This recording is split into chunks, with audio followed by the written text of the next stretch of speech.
Good morning. It's a new year and a new camera. Lisa got me a GoPro for Christmas, and I've been playing with it. And of course, in the process of playing with it, I've made some mistakes. And you can see here that I've got a lot of wood cut up. And the reason is I'm actually coming up on the end of the project. And last night I was looking at some video while my stock was drying after I polyurethaned it, and I was putting together this video, and I realized, damn, I erased the introduction. So here we are, same shirt, but we're going to do the introduction. So welcome to the basement workshop. This is a new year, a new camera, and a new project. My sister Joan does craft work, and she takes paper products and turns them into greeting cards. And of course, in her living room, she has a desk set up and supplies everywhere. And she had asked me if I could make her some paper trays. And she wanted 5 for 8.5 by 11 sheets of paper and 5 for 12 by 12 sheets of paper. And I said, sure. And that's what I've been working on for the last couple of days, along with figuring out my GoPro camera. So the project is almost complete. In fact, today I'm going to do some glue up after I do this introduction. I also have one more little snippet I have to video, and you won't even know where that is in the big scheme of things. But we're going to get busy finishing up this project and welcoming you to the beginning of the project.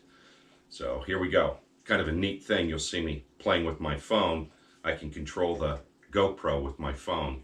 Makes it a little bit easier. Of course, a little awkward too, because I keep glancing down at my phone to see what's going on. But we'll get right to it. So now I'm doing production cuts. And I'm going to cut this and the other 6 boards to length. And the cuts need to be exact. So the one that I'm working on now is for the 8.5 sides to the 8.5 by 11. I need to cut 10 8.5 sections. But because of the joinery that I'm using, I'm going to use the dovetail joinery. The board is 3/4 of an inch thick, so I need to add 1.5 inches to that. So 8.5 and 1.5 brings us up to 10, and I want a little bit of slop inside the box itself. So another 1/4 of an inch. So each one of these is going to be 10 1/4. And on it goes. When I get to the other cuts, I'll have to change my stop here, and each board will be cut to the exact same length once I readjust this. So this is just production cuts, and it goes pretty quick. I've already cut 2 pieces off of this, and I'm just going to keep going. I think I'm going to get 9 out of this length of board.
And that's it for this board. The point behind all of this is to minimize the waste. You don't want to have a 10-inch length of board that you can't use. So you want to try to plan it out so that you cut the maximum you can out of each board. And this is all the waste I got out of that one. So we'll just keep going. Time for the setup.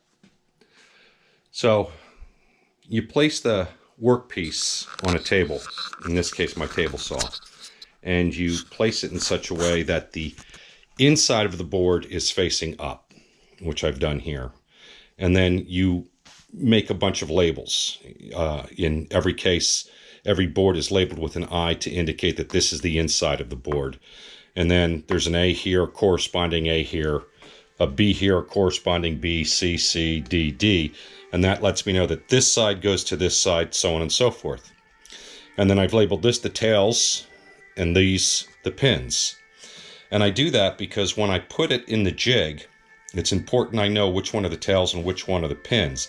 The tails will be, the inside of the board will be facing me, and the pins, the outside of the board, will be facing me when I put them in the jig.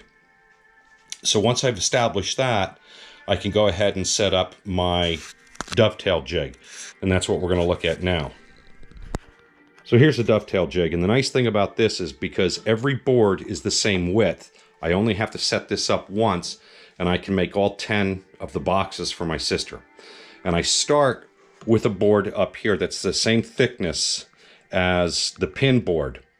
And then I put my tail board in with the inside facing me, and I make sure that it's equidistant spaced between these pins.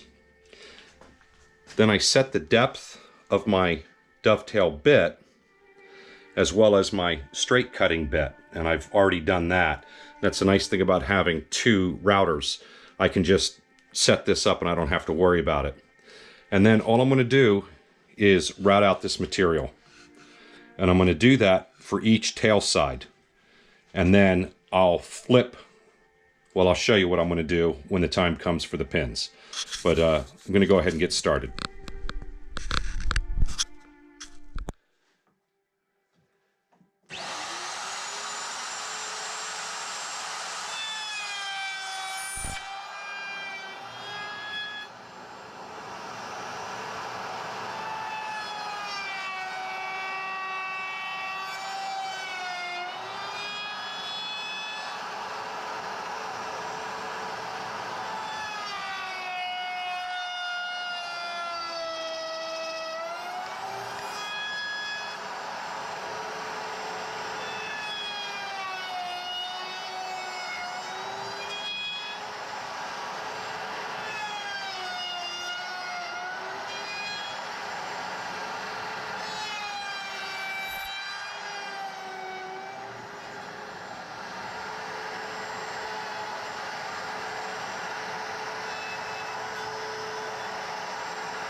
And there you have it.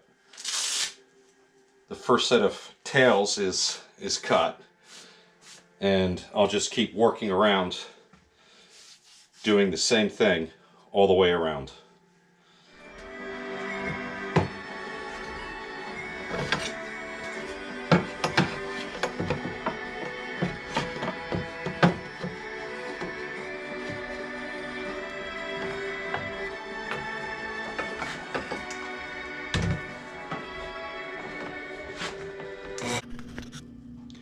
So the pieces are all milled, and with the layout that we had, this is what it looks like. And now we just assemble, and let me show you what that looks like.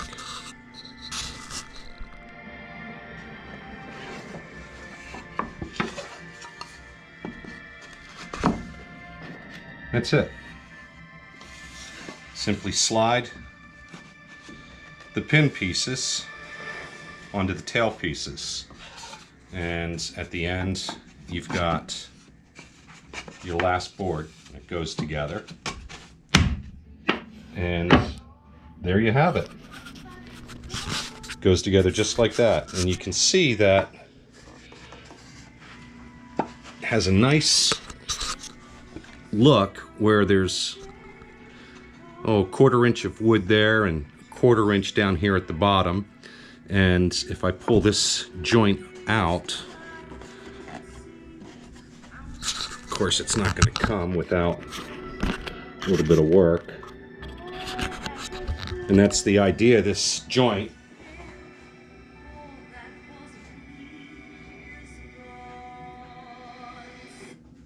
There's a lot of glue surface in here. So if I pull this apart, you can see that there's a nice 1/4 inch right there. And down at the bottom, it's about a 1/4 inch down at the bottom. And that just gives it a nice little symmetry, if you will. It slides together, just like that. And I'll glue it up. Some final sanding. If I wanted this a little bit tighter, I could make it tighter by moving the jig a little further away. If I needed to make this looser, I would just move the jig in a little bit. And there are some adjustments on the jig that allow me to do that. So that's essentially what we're looking for, is a basic box-like design. And I'll put, of course, a bottom in it. If you look close, you can see that these are the pins and these are the dovetails. And I've got them lined up almost exact, and you can see that they're exactly 1/2 off from each other. And that's because when I flip the jig over to cut the pins, the jig itself is offset exactly half. And that's why this works. And that's why you have a jig. Now you can hand cut these, and it looks really nice when you hand cut them. But I'm mass producing these, so I just want to get the cuts done. And we'll run through this about 12 more times before we're finished. So I thought I'd take a moment and just kind of do an overview of the jig, the dovetailing jig. This is the dovetailing jig, and I can change this part of the jig to a smaller or even a different type of jig, what's known as a box cutting jig. And this is for cutting the tails, and this side over here is for cutting the pins. And what I'll do when it's time to cut the pins is I'll simply lift this up, turn it around, and drop it back down.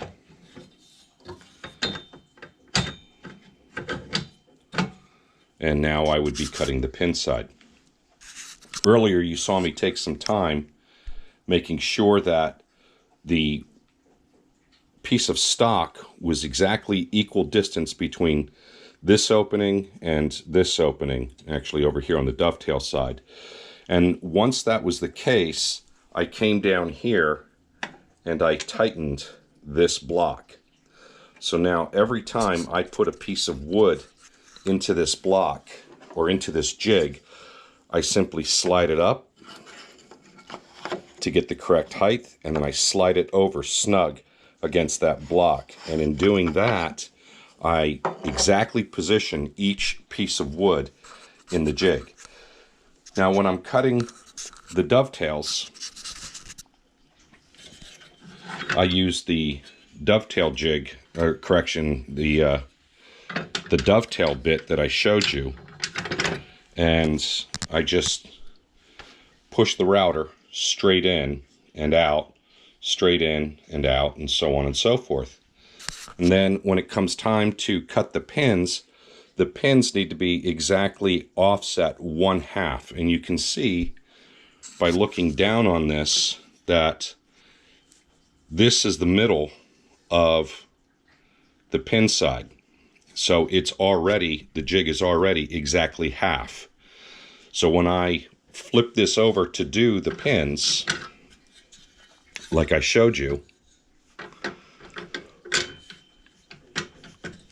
all I have to do is once again make sure that my stock is set to the correct height and over against that block, and it is perfectly positioned each and every time.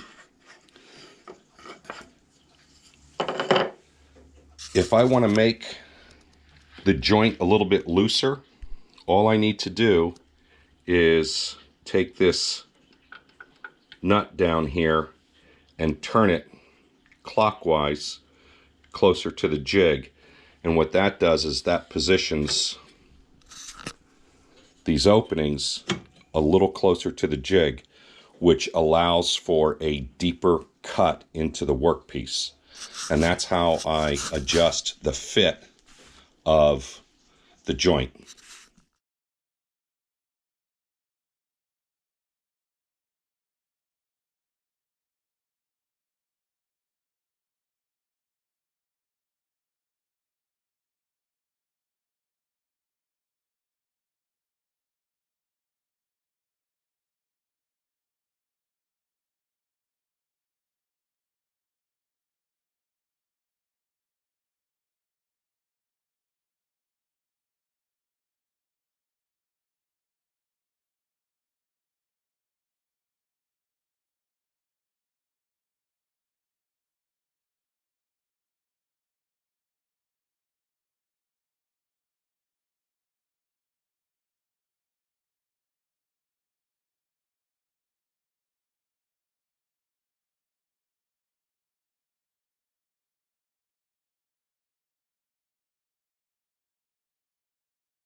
That's it.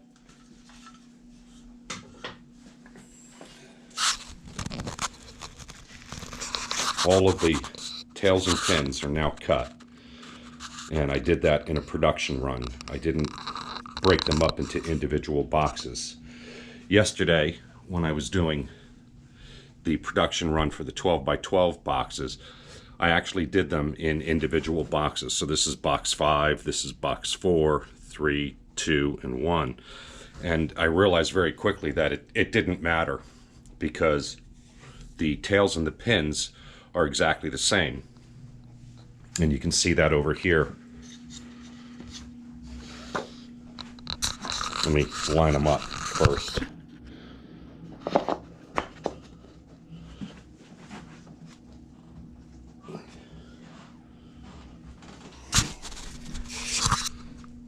So you can see that the tails and the pins line up exactly all the way down.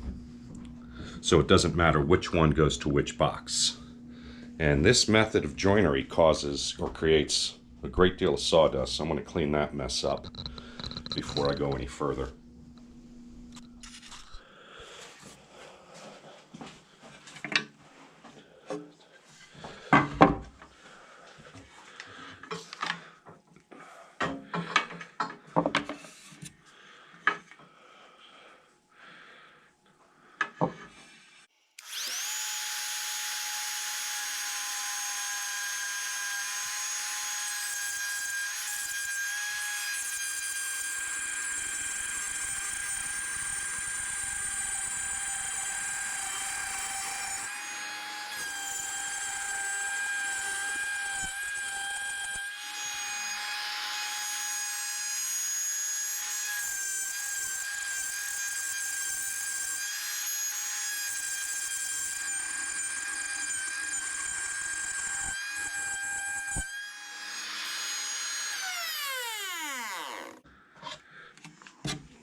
That's a channel for the bottom to fit in.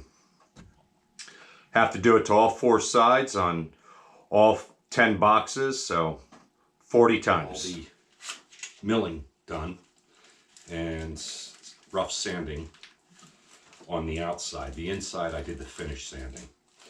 So what I'm doing now is I'm going to polyurethane the inside. It's a lot easier to do when everything's laying flat than, you know, trying to get into the box and go around. I've already done the pin sides of the 8.5 by 11. Now I'm doing the dovetail side.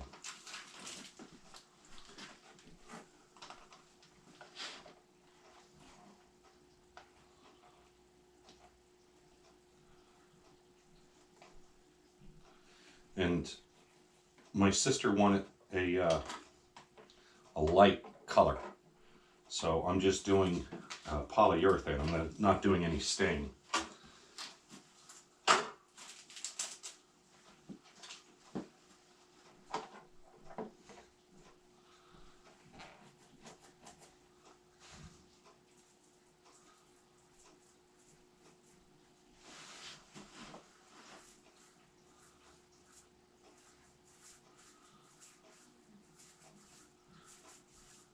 And that's simple. That's all there is to it. So I've got a lot to do. Going to turn the camera off and get busy.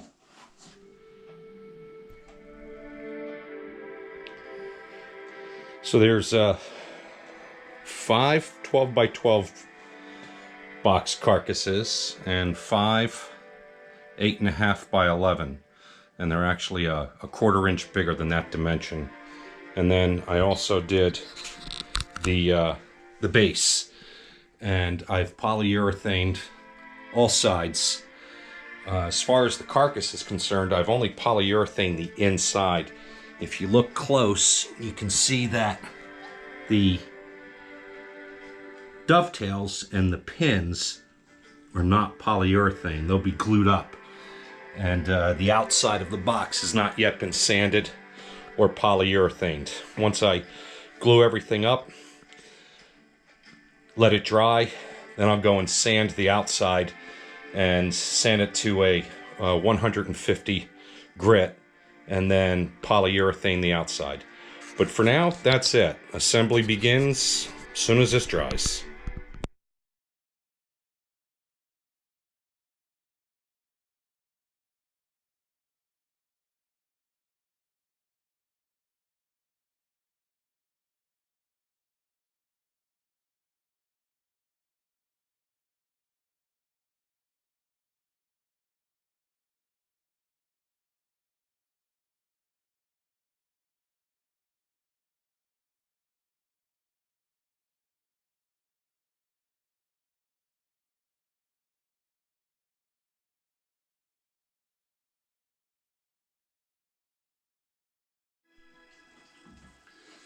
Well, I've been at this for a couple of hours now.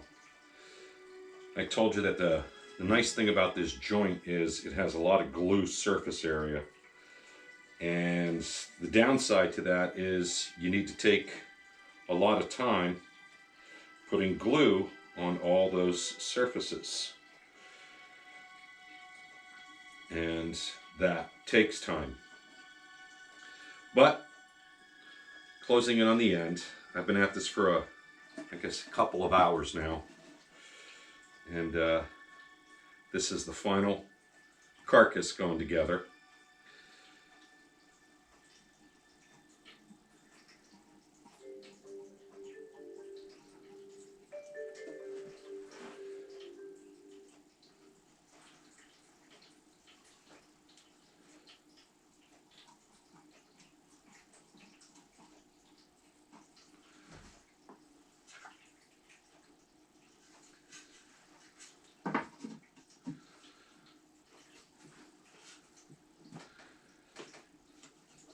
Now, the way this has been going together, I kind of think that I probably should have loosened this joint up just a little bit.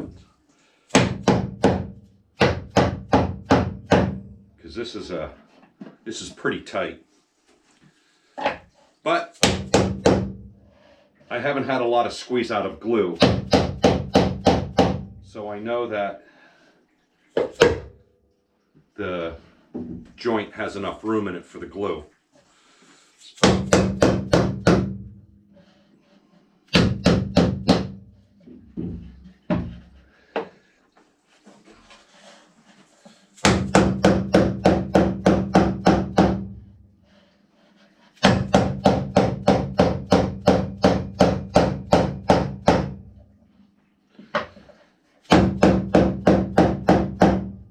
The block serves a couple of purposes. One, because this is a soft wood, I don't want to dent it.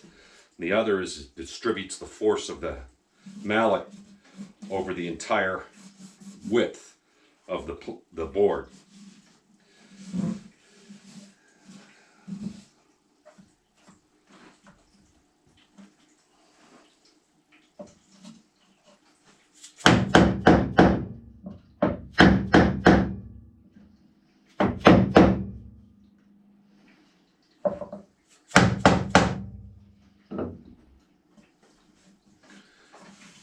That's it. 10 paper trays, square, that's important. Let this dry, sand the outside, top, bottom. I don't have to do this because I've already polyurethane that, but everywhere where you see pine will get a coat of polyurethane to seal the entire thing up, and that'll be the end of this part of the project. I still have a small box to make for her, and we'll get to that in a little bit, but for now, that's it. Not exactly sure how my sister's going to use these boxes for the paper. I know that obviously she's going to put paper in them. I don't know if she's planning on stacking them or if she's going to have them laying flat on the desk or what. But one thing I do know is I want to be the one who decides where the front of the box is.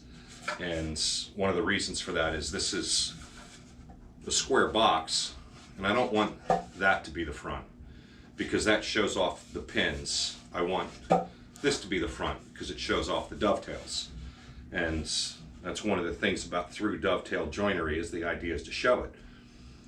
So I want to make sure that I decide whether I want this face or this face. And sometimes it's not obvious. Sometimes it's one is as good as the other, and other times one is much better than the other. So in this case, I'm going to pick this side. Now I have to attach this, and the idea for this is when I put it on the front, she can cut out a section of paper and slip in there, so when she turns to look at the boxes, she can very quickly decide or determine which one has which paper in it without having to, you know, unstack or go through or whatever it is she's going to be doing. And I want consistency across all of the boxes. So what I've done is come up with a system, well, not really a system, but come up with a way of doing that. I know exactly how wide this is. I divided that in half.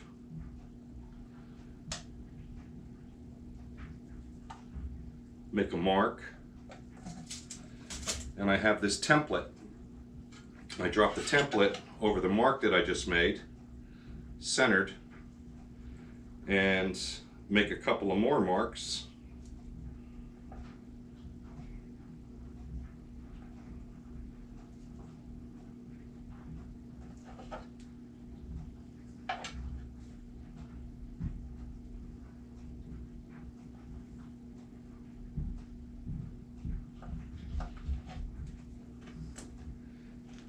And then I'm going to pre-drill a couple of small holes.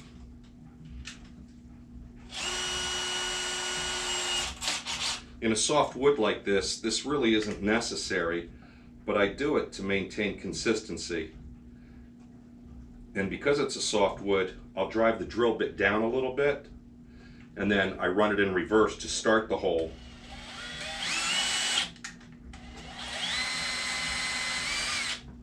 So that I get the hole exactly where I want it.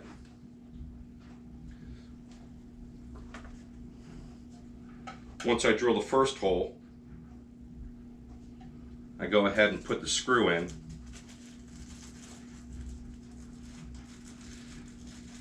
And this jig may be off by a little bit. And when I say by a little bit, I mean by less than 1/8 of an inch. So small that you won't even notice it. So I like to put the first screw in to secure this bracket. And I can see my pencil mark in the hole on the other side. So what I'll do now is, instead of using that as the guide, I'll use the center of the bracket as the guide. And I just do the same thing.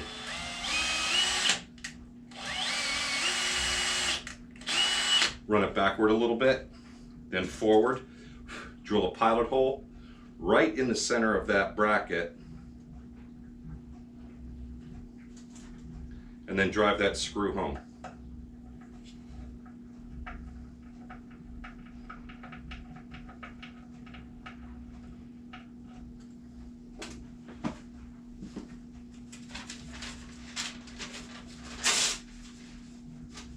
Just as a demonstration, now she can take a piece of paper that's the exact size, cut it out,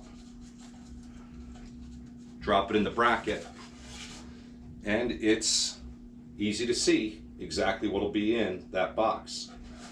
I have to do this on all 10 boxes, so I'm going to be busy.